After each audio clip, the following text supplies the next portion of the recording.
Magandang umaga. Magluluto ako ng shrimp na may butter and garlic. Inaalis ko talaga tong sa bandang may ulo. Ginugupit ko talaga. Kasi andi dito yung mga pagkain nila. Yung mga kinakain nila. Ganyan.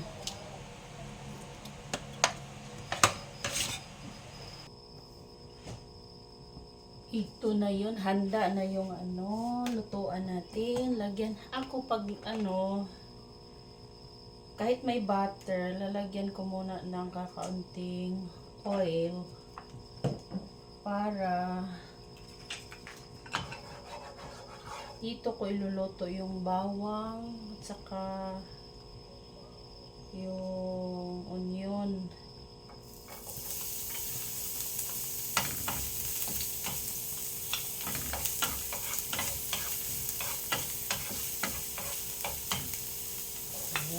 Daming sibuyas. Gusto ko yung maraming sibuyas.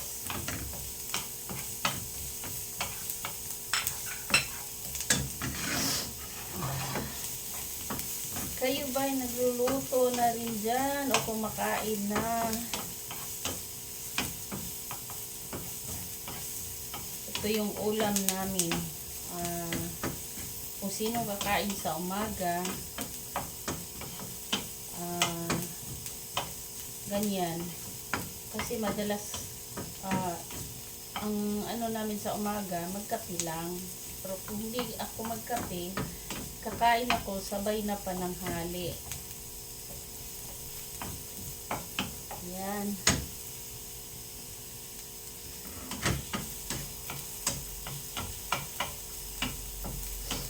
Kailangan medyo mapula-pula na yung bawang saka sibuyas.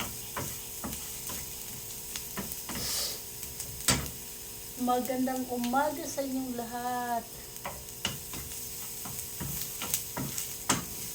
Sa lahat ng mga ka-team ko, Digiteam Paangat. Sa aming mentor na si Ma'am Ging Carano Jackson. Magandang umaga sa inyong lahat. Saka ko na ito ilalagay itong butter.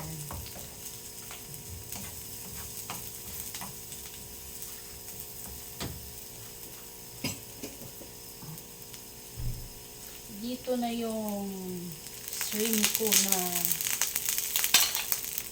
1 kilo.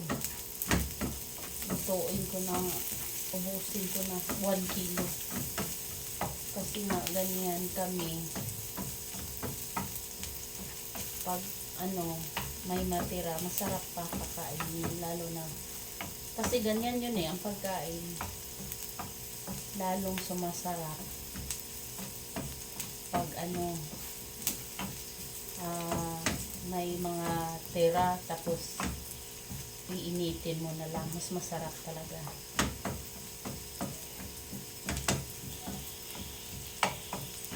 Yan, at may melt na ang butter.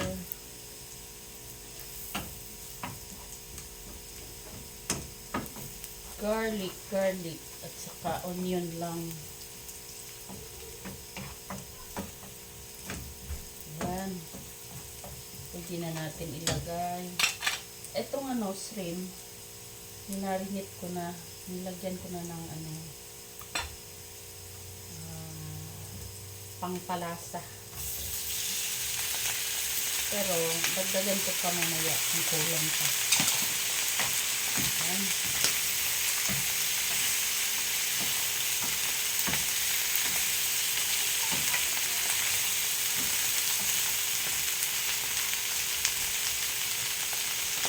Tapos ito, magic sarap ni Mami. Ang laging kasama sa kusina. Naglalagay din ako ng kaunting soy sauce.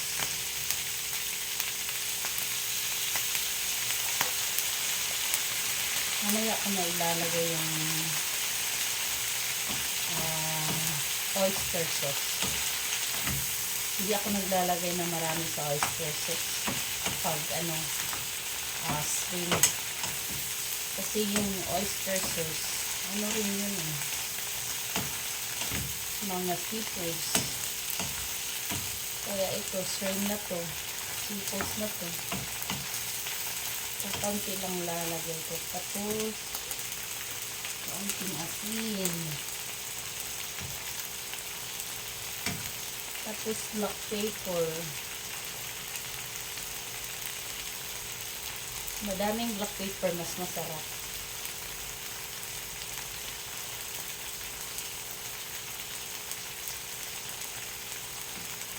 Yan.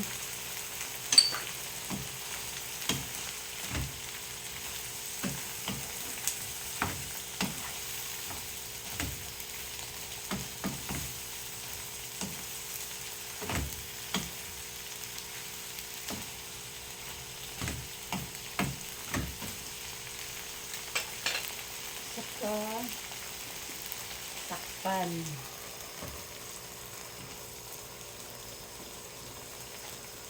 Mabilis lang ito.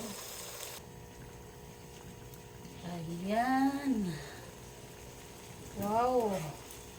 Amoy pa lang ulam na. Eto na yun. Tingnan mo yung ano niya. Sauce. Ayan. Garlic na garlic. Saka maraming black pepper. Ayan, patikim. Ay, ang sarap.